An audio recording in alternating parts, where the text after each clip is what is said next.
Elias found a quiet corner under a semi-sentient tree that offered complimentary shade and light massage. He sat there, shoes off, thinking about how he'd once been a botanist with a fondness for dumb jokes and the occasional existential panic attack. Now he was a consort, possibly a co-ruler, definitely the subject of several fan-made love songs trending on interplanetary social feeds. Lysanthi joined him, reclining beside him with her shoes abandoned and her starlight weave robe faded to a soft shade of amused tranquility. "I used to think power came from distance," she said. "The further you are from the people, the more they believe in you. But now, you've realized it comes from sarcastic commentary and shared snacks?" "Exactly." She curled her long fingers through his. "Do you ever wonder what's next?" "All the time," he said, but I stopped needing the answer to be impressive. They spent the evening watching the stars realign above the dome. One of the colony's astronomers informed them that the atmospheric light show had accidentally triggered the migration cycle of a local species of floating, giggling orbs. They were harmless, affectionate, and immediately imprinted on the Queen, following her in a line and mimicking her posture like interstellar ducklings. She named them after historical tyrants. "Stalin, no licking," Elias chuckled. "You're going to be a strange queen." "I've always been one." "Stranger." The days that followed were a flurry of diplomatic cleanup. Treaties were redrawn, trade routes restructured. Entire empires asked for official clarification on how to address a royal marriage sealed by malfunctioning AI. The Zarathish Council, realizing the galaxy hadn't imploded, voted 6-2 in favor of allowing romantic aberrations with exceptionally low probability of interstellar collapse. Lysanthi's throne was relocated to orbit above New Penumbra in a ship shaped like a poem, empowered by solar affection. She refused the traditional entourage in favor of a crew composed of misfits, thinkers, and 2 former smugglers who now managed catering. Elias returned to his greenhouse, renovated and upgraded with alien tech that allowed plants to hum softly when they were happy. He spent his days growing things, writing stories, and occasionally giving impromptu lectures titled, "How Not to Die When Dating Royalty." They didn't rule, not exactly, but they advised, listened, corrected, and celebrated. Their marriage became a metaphor that people argued over in cafes and starports. Some called it rebellion, others a miracle. But to them it was a Wednesday, and the spiced bread needed to come out of the oven. On their 1-year anniversary, they visited Earth, walked through a field under a sky thick with satellites and possibility. Elias pointed at the stars. "That one there, that's where we nearly caused a war." "Ah, yes," Lysanthi said, kissing his cheek. "I remember. I wore purple and you fell over a chair." "I fall with style. You fall with poetry." They sat under the satellites. The universe continued, messy, luminous, absurd.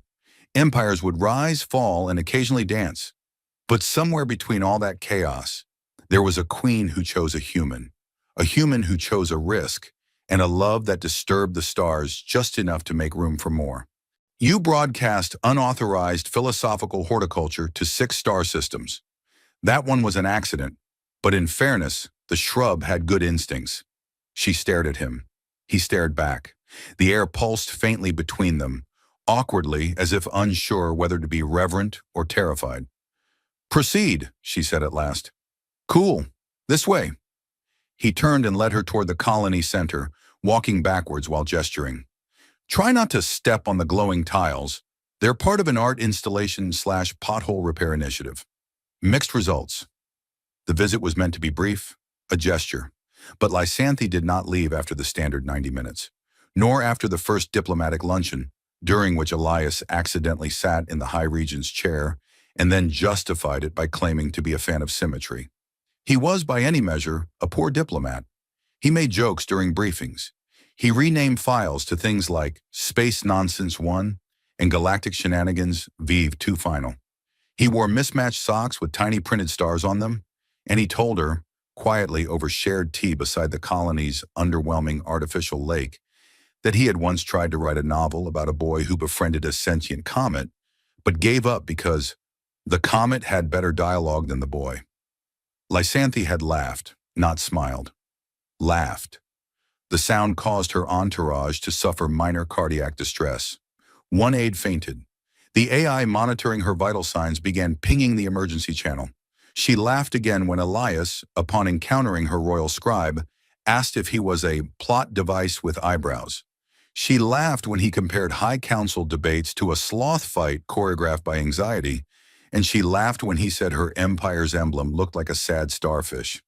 But dignified, he added quickly, a dignified, possibly dangerous starfish. Her neural advisors began sending alerts. Emotional deviation, attachment anomaly, trajectory drift. She disabled them with a blink. Days passed, then a week, then two. Rumors surged across sectors. The Queen was off-grid. The Queen had defected. The Queen had become romantically involved with a human poet gardener who believed soup should be its own food group. None of these reports were confirmed, but they weren't denied either. And far from the political echo chambers of Zarethion, Lysanthi sat beneath a rustling sky dome, sipping tea brewed from local moss, and asked Elias Rune the most dangerous question a queen could ask. What would happen, she said, if I didn't go back? The colony's morning did not begin with dawn so much as with a long, hesitant flicker. The atmospheric simulation grid over New Penumbra had been malfunctioning for weeks, so the sunrise appeared in sporadic bursts, like a strobe light operated by someone with commitment issues. Elias Rune opened his eyes to the third false dawn and groaned into his pillow. Outside his window, a sanitation drone hovered, emitting a hum pitched precisely at mildly annoying, and paused only to declare, "Debris removal commencing. Please avoid existence in this sector." Elias gave it a thumbs up through the glass. "Love you too, Susan." The drone did not respond. Susan never did. He rolled out of bed, tripped over a pair of shoes that may or may not have been his, and stepped into a shirt that read, "I have diplomatic immunity," from Mornings. As he brewed coffee with a device cobbled together from parts of a food printer and a defunct translation unit, his interface chimed with exactly one notification. Visitor still in residence. Queen Lysanthi of the Zarethish crown. He sipped. Huh. It had been 13 days since she arrived, and 13 days since she hadn't left. That was long enough for the colony to shift from panic to bureaucratic bewilderment. The governor had returned from the hospital with a limp and an existential dread he refused to talk about. The colonists had responded by electing Elias to the position of unofficial royal liaison, mostly because he had once correctly pronounced "your radiant, serene endurance." His duties included ensuring Lysanthi didn't touch anything explosive, confuse the governor's pet lizard for a political hostage, or get lured into any spontaneous municipal elections. He strolled out into the colony square, where Lysanthi stood in front of a public message board, frowning at a flyer that read, "Karaoke night, BOB. Bring your own bravado." "You look like someone considering war," he said. "I am considering the concept of boogie. It's a dangerous path. Many have fallen." She looked at him, then back at the flyer. "I require clarification. Does this night of karaoke involve strategic competition?" He thought about it. Well, there's humiliation, public judgment, and sometimes betrayal by teammates who said they knew the lyrics. So yes, basically. I accept the challenge. Karaoke night, as it turned out, was held in the community center, an aging dome-shaped structure with acoustics optimized for poultry exhibitions. A sign out front declared "Sing or be singular," which no one had understood since its installation. Lysanthi arrived precisely 1 minute late, causing 5 people to spontaneously forget how to breathe. She wore a simple garment Elias had helped her find, a long gray coat with patches from various colony teams, science, maintenance, food safety. It gave her the air of an interstellar mechanic who could also annex your moon. She approached the stage with the calm of someone about to rewrite a treaty. The audience tensed. The machine blinked, waiting. "What is this song labeled Total Eclipse of the Heart?" she asked. "Tragic, dramatic, human mating ritual, or emotional breakdown? It's hard to say," Elias said. "Perfect." Her rendition was less performance and more royal declaration. She sang with the intensity of someone conquering a system. On the final crescendo, a panel in the ceiling gave out from sheer reverberation. Someone wept. Someone else proposed marriage to a stranger. Afterwards, she returned to her seat beside Elias, sipping the local beverage labeled carbonated extract of berry-like things. I believe I dominated the ritual, she said. You either won it or redefined it. Hard to tell. As the crowd resumed its chaos, Elias leaned back and looked at her. You know, I don't think the galaxy's ready for you to be like this. Free? Yeah. Or like having fun. She gave a small, dangerous smile. Let them adjust. By the following day, rumors had spread to every major news grid in the quadrant. A queen had gone rogue. A human had possibly seduced her using only charm, sarcasm, and substandard laundry skills. The headlines ranged from Zarethish dynasty in flux to royalty in rebellion, the Chile connection. In the halls of Zarethion, the High Council convened. They were robed in thermally adaptive regalia and glowed faintly from the stress of prolonged political proximity. She's jeopardizing the diplomatic stabilization of 4 trade corridors, said Minister Erath, who had replaced sleep with caffeine pills and cold fear. She has not declared abdication, muttered Councillor Seam, but she wears casual jackets. I've seen the images. What if she intends to marry the human? Someone whispered, and then everyone began shouting until the emergency silence field activated. Back on New Penumbra, Elias was trying to explain the local concept of leisure to the Queen during a trip to the hydroponic gardens. It's like productivity, except useless and satisfying. Ah, like Senate hearings. They walked between glowing rows of nutrient-rich vegetation. The Queen paused beside a vine bearing glittering crimson fruits. These are forbidden on my homeworld. Why? They ferment too easily. There was an incident, a wedding, a revolt, an opera. Elias nodded as if this made sense. She plucked one and bit it, then another, then 3. I understand now why revolts were involved. Later that evening, as they sat watching the artificial sky try its best to resemble twilight, Lysanthi turned to him. I cannot stay, she said. He looked at her. I figured. My absence destabilizes everything. Empires are brittle when they lean on ritual. You're not just ritual. Number. But I wear it like a second skin. A pause stretched between them. You could take it off, he said. Just sometimes. Like a hat or pants. She laughed softly. I fear you would convince me of anything, given enough metaphors. He reached out and gently touched her long, curved ear, the way one might trace the edge of a question.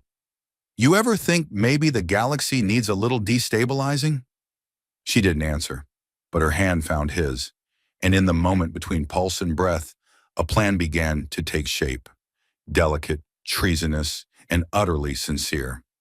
3 weeks into the Queen's unsanctioned retreat, New Penumbra had become the center of an escalating interstellar migraine.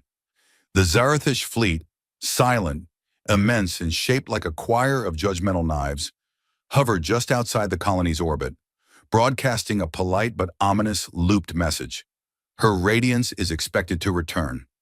Failure to comply will result in increasingly disappointed diplomatic statements. Inside the colony, morale was mixed. Some colonists were thrilled to have royalty sipping moss tea on their benches and occasionally asking profound questions like, is bread supposed to feel emotional? Others were less thrilled, especially the administrators who now had to respond to 17 messages an hour from galactic envoys with words like insubordination, diplomatic limbo, and cake diplomacy. Elias Rune, having accepted his fate as unofficial royal companion/planetary scapegoat, spent his mornings intercepting messages meant for the Queen and forwarding only the least apocalyptic. One communique simply read, "Where is she?" and had been accidentally sent 6 times in all caps. He replied, probably pondering the nature of toast. Please hold. The Queen, meanwhile, was holding court in Elias's living room, which had been reluctantly reclassified as a provisional diplomatic sanctuary after she declared the couch a throne of acceptable squishiness. She sat cross-legged, analyzing human cartoons on a glitchy projector while scribbling notes. This creature, she said, pointing at a wide-eyed animation with wild hair and improbable gravity defiance. has defied death 12 times and is rewarded with laughter. Is this normal human mythology? That's called a Saturday morning, Elias said. Ancient cultural rite. We used to gather and watch these with cereal. I desire cereal. You can have cereal. I also desire to escape forced marriage negotiations conducted by political consortiums who smell like vacuum-sealed betrayal.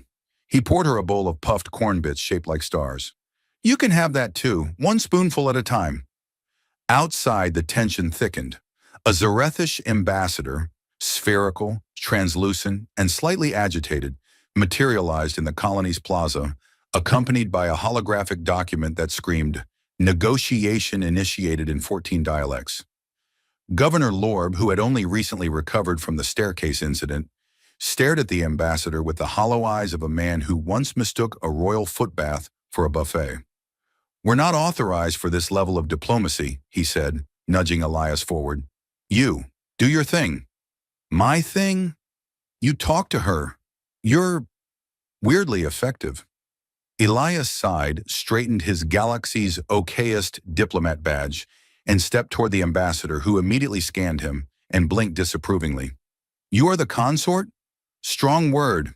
Let's go with civilian emotionally entangled with extreme geopolitical consequences." The ambassador's surface shimmered. "Return the queen, or explain." "She's doing karaoke." A pause. "What is karaoke?" Elias tried to explain. Music, expression, personal truth expressed in off-key defiance of silence. The ambassador made a low warbling sound. "This is war." Back inside, Lysanthi stood at the window, watching the diplomatic standoff unfold with a cup of rehydrated berry tea in hand. "They're afraid. They're bureaucrats," Elias said. "Fear is their cardio." "They don't fear me. They fear change. They fear what I might become. Here." "Human?" She smiled. "Something worse." A person. Elias joined her at the window. "You really want this? All of it?" "I want to choose something for once. I want toast?" "Yes. And you." There was a beat of silence that made the walls want to shift away for privacy. "Then we'll need a plan," he said. "Something bold, treason adjacent, stylish." Lysanthi raised an eyebrow. "Do you have such a plan?" "Absolutely not. But I do have duct tape and access to the colony's abandoned satellite uplink, which I believe we can reprogram to look like a royal proclamation if we talk fast enough." Later that evening, they sneaked through the ventilation tunnels of the colony like two teenagers trying to escape curfew. The tunnels were lined with glowing moss and support beams etched with the doodles of bored engineers, flying toasters, robots with mustaches, and an accurate rendition of the governor crying over paperwork. Elias emerged first into the uplink station, dusty, humming with static, and currently occupied by a retired AI known only as Reginald. Reginald greeted them with a garbled tune that may have been jazz or a protest. "I require a broadcast override," Lysanthi said. Reginald blinked 3 times. "Password, Royal Code Ether Sigma. Also acceptable. Please. Please." The system activated. They stood before the camera. The feeds shimmered, then stabilized. Across 16 sectors, tens of billions tuned in. On warships and embassies, in hidden fortresses carved into asteroids. The Queen stood beside a human in a shirt that said, "Love me, I'm a planetary crisis." She spoke. "I am Lysanthi, rightful sovereign of the Zarethish crown. I have not been taken. I have not defected. I have simply paused. Paused to learn, to breathe, to sing badly in public, and to understand that power without joy is a weapon turned inward." Across the galaxy, reactions varied. Some gasped, some cheered. One admiral burst into tears over a bowl of noodles. On Zarethion, 1,000 bureaucrats fainted in unison. Elias leaned into frame. "Also, we're getting married. Probably, unless I trip and fall into a sun." Lysanthi added, "There will be cake." The screen went black. They stared at the silence that followed, holding hands and breath. Finally, Elias said, "So, you think we bought ourselves, what, an hour? Perhaps a day. What do we do with it?" She smiled. We plan a wedding that will disturb all the stars. The royal wedding planner arrived on the back of a genetically enhanced snail. It was not a metaphor. The creature, known as a ceremonial ambuloid of dignity, moved at approximately 1 meter per hour and emitted celebratory glitter from its antennae. The wedding planner, a sentient cube named Falthrix, who spoke entirely in conditional subjunctives, descended from his saddle and announced, "If this union were to proceed, which by current galactic treaties should not happen, then I would be the one to reluctantly ensure its aesthetic tolerability." Elias, who had just returned from a frustrating encounter with a vending machine that refused to recognize his biometric ID due to emotional instability, squinted at the cube. "You're going to help us get married?" "Assuming the variables align and my professional integrity survives this scandal, yes." The colony had been in a state of cautiously escalating euphoria since the Queen's broadcast. Local merchants began offering royal romance specials, everything from heart-shaped nutrient bars to bootleg Lysanthi bobbleheads. The governor issued a statement officially welcoming intergalactic matrimonial unity while privately drafting his resignation letter for the 5th time that week. Queen Lysanthi took to wandering the colony's common areas in borrowed clothing and a light cloak, listening to conversations and occasionally correcting people's myths about her. "No, I have never turned a man into vapor for interrupting me. Yes, I do sleep, preferably with tea and 5 pillows. No, my ears are not detachable. That would be weird." The real planning took place inside the unused communications dome, now converted into what Elias referred to as Wedding HQ, complete with blueprints, cultural guides, and a spreadsheet labeled Ceremony Chaos Index, Live Update Enabled. "According to my projections," Falthrix announced, "your wedding will either end in interstellar reconciliation, a minor war, or a musical number involving 11 species." "That last one sounds promising," Elias said. "We will require a venue with neutral symbolism, adaptive architecture, and zero risk of cultural insult." "I can offer the hydroponic dome," Governor Lorb muttered from the doorway, holding what appeared to be a slightly nervous cactus. "It's technically sacred only to the fungus." "Perfect," said Lysanthi. "Let the fungal deities be witnesses." The guest list became its own diplomatic crisis. The Zarethish Council refused to attend unless granted the right to glare meaningfully at someone every 15 minutes. The Galactic Consortium demanded cheese platters from each planetary quadrant. The colony's entertainment director insisted on including a human tradition called the chicken dance, which nearly caused Falthrix to dissolve himself in protest. Meanwhile, Elias's cousin Juno sent a message from Mars that read, "You're marrying an alien queen? About time someone in the family did something interesting. Aunt Myra wants pictures. Also, I'm bringing my dog. He bites royalty." Lysanthi, preparing her vows with the care of someone composing a peace treaty, sat with Elias in the garden dome one evening, surrounded by glowing leaf bulbs and the gentle hum of atmospheric regulation systems. "I've written 7 variations of a speech," she said, "and in each I either declare universal sovereignty or accidentally insult your reproductive ancestry." "That's marriage," Elias replied. "If at least one family member doesn't take offense, you're doing it wrong." "I am nervous. You've annexed moons?" "Yes, but moons don't look at you like this." He took her hand and gently pressed her long fingers between his own. "You're not just marrying me. You're marrying chaos. Bad jokes, laundry, cold pizza at 2 a.m. I once ate a bioengineered serpent that could sing lullabies. I can't compete with that." "You smile when you're afraid," she said. "It's the most ridiculous form of courage I've ever seen." The ceremony was scheduled for the 7th day of the next local cycle. Invitations were transmitted via subspace pulse, hypersocial channels, and, accidentally, a weather satellite that now greeted storms with a festive tune. On the morning of the event, the sky over New Penumbra turned violet gold, thanks to the colony's long-neglected atmospheric grid being repurposed by a group of artist engineers Lysanthi had knighted the day before. A choir of synthetic avians chirped in 11-part harmony. The ceremonial ambuloid parked itself near the entrance, still glittering. Guests arrived in every conceivable form: shimmering clouds, crystalline bodies, humanoids in diplomatic regalia. A jellyfish diplomat named Glib, who claimed to be an expert in romance despite having no nervous system. Falthrix floated nervously, checking etiquette matrices. The hydroponic dome had been transformed. Vines curled into symbols of union, representing both Zarethish bond marks and human doodles Elias once drew on napkins. The air smelled faintly of citrus and potential disaster. Elias stood near the front, wearing a jacket he'd borrowed from the colony archives.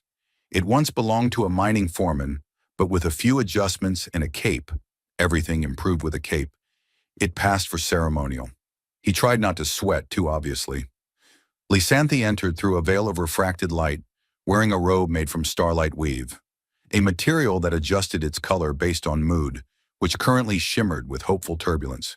She stood before him and whispered, "You smell like anxiety. You look like a supernova in love." That's dangerously accurate. The officiant, a malfunctioning priest bot from a long-forgotten sect called the Church of Infinite Compatibility, cleared its throat and said, "Welcome to this legally binding celebration of questionable timing and outstanding feelings." Lysanthi raised an eyebrow. "Is this standard?" Elias nodded. He once married a toaster to a plasma core. Nobody complained. The vows were not traditional. She spoke of silence filled with purpose, of ancient rituals laid down like chains, of finding in Elias a strange mortal clarity that fractured her sense of isolation. He spoke of watching stars fall and realizing they weren't as brilliant as the woman sitting on his couch in socks that didn't match. The priest bot glitched halfway through pronouncing them bound and declared them emotionally adjacent until the heat death of localized optimism. Everyone clapped. Then the sky lit up. An unauthorized ship dropped from hyperspace, roaring overhead. Shields crackled, alarms warbled. A Zarethish battlecruiser moved to intercept. Someone shouted, "It's the House of Varn!" Falthrix turned purple. "They weren't on the list." Elias turned to Lysanthi. "You know them? They're my grandmother's enemies. This may complicate the reception." The ship landed hard. A hatch opened, and an ancient figure stepped out, clad in silver robes, her long ears twitching with annoyance. "I heard there was cake," she said. "Let's see if your human is worth the inheritance." The ancient matriarch of the House of Varn stood in the middle of the garden dome, silently inspecting Elias like he was an unfamiliar kitchen appliance someone had dared to gift her. She squinted at him through augmented ocular lenses the size of saucers, then poked his chest. "This is the human?" Elias straightened. "Yes, ma'am. Well, technically I'm a human. The human would be kind of an ego thing." She sniffed. "Too skinny, too soft. Knees look like failed architecture. But you didn't run when I landed." "I was considering it," Elias admitted, "but the priest bot has my shoe." "I like you." Lysanthi, equal parts mortified and amused, stepped forward. "Grand Matriarch Ovarn, this is my choice, not for the Empire, not for strategy, for myself." Ovarn looked at her, then around the room, at the interstellar dignitaries, the glowing vines, the awkward silence as the jellyfish diplomat attempted to eat a chair leg, and grunted. "You always had inconvenient tastes." She removed a scroll from a hidden compartment in her robes. "I have with me the ancient rite of familial approval. It is 200 clauses long and mostly illegible due to mildew." Falthrix turned a worrying shade of taupe. "But," she said, tearing the scroll neatly in half and feeding it to a mobile shredder drone, "I think this once we'll skip the paperwork." There was a ripple of murmurs. Somewhere near the back, the ceremonial ambuloid hiccuped glitter. "I came to end this wedding," Ovarn added, "but I see now it is already over. You're married. By galactic law, bot malfunction, and mutual recklessness. That counts." Lysanthi looked at Elias, who was watching a drone attempt to eat the shredded scroll and accidentally swallow a spoon. "Does this mean we're not going to war?" he asked. "Not today." The battlecruiser that had hovered ominously over the colony blinked its running lights 3 times, then quietly ascended into the stars. With that, the celebration resumed, though now with the air of someone realizing the volcano nearby was, in fact, just a very enthusiastic hill. The governor, slightly intoxicated on ceremonial mushroom fizz, declared the day a local holiday. The priest bot rebooted and began marrying random plants to each other. Glib, the jellyfish diplomat, fell in love with a hologram and began composing sonnets via bioluminescence. Elias found a quiet corner under a semi-sentient tree that offered complimentary shade and light massage. He sat there, shoes off, thinking about how he'd once been a botanist with a fondness for dumb jokes and the occasional existential panic attack. Now he was a consort, possibly a co-ruler, definitely the subject of several fan-made love songs trending on interplanetary social feeds. Lysanthe joined him, reclining beside him with her shoes abandoned and her starlight weave robe faded to a soft shade of amused tranquility. "I used to think power came from distance," she said. "The further you are from the people, the more they believe in you. But now, you've realized it comes from sarcastic commentary and shared snacks?" "Exactly." She curled her long fingers through his. "Do you ever wonder what's next?" "All the time," he said, but I stopped needing the answer to be impressive. They spent the evening watching the stars realign above the dome. One of the colony's astronomers informed them that the atmospheric light show had accidentally triggered the migration cycle of a local species of floating, giggling orbs. They were harmless, affectionate, and immediately imprinted on the Queen, following her in a line and mimicking her posture like interstellar ducklings. She named them after historical tyrants. "Stalin, no licking," Elias chuckled. "You're going to be a strange queen." "I've always been one." "Stranger." The days that followed were a flurry of diplomatic cleanup. Treaties were redrawn, trade routes restructured. Entire empires asked for official clarification on how to address a royal marriage sealed by malfunctioning AI. The Zarathish Council, realizing the galaxy hadn't imploded, voted 6-2 in favor of allowing romantic aberrations with exceptionally low probability of interstellar collapse. Lysanthe's throne was relocated to orbit above New Penumbra in a ship shaped like a poem empowered by solar affection. She refused the traditional entourage in favor of a crew composed of misfits, thinkers, and 2 former smugglers who now managed catering. Elias returned to his greenhouse, renovated and upgraded with alien tech that allowed plants to hum softly when they were happy. He spent his days growing things, writing stories, and occasionally giving impromptu lectures titled, "How Not to Die When Dating Royalty." They didn't rule, not exactly, but they advised, listened, corrected, and celebrated. Their marriage became a metaphor that people argued over in cafes and starports. Some called it rebellion, others a miracle. But to them it was a Wednesday, and the spiced bread needed to come out of the oven. On their 1-year anniversary, they visited Earth, walked through a field under a sky thick with satellites and possibility. Elias pointed at the stars. "That one there, that's where we nearly caused a war." "Ah, yes," Lysanthe said, kissing his cheek. "I remember. I wore purple and you fell over a chair. I fall with style. You fall with poetry." They sat under the satellites. The universe continued, messy, luminous, absurd. Empires would rise, fall, and occasionally dance. But somewhere between all that chaos, there was a queen who chose a human who chose a risk, and a love that disturbed the stars just enough to make room for more.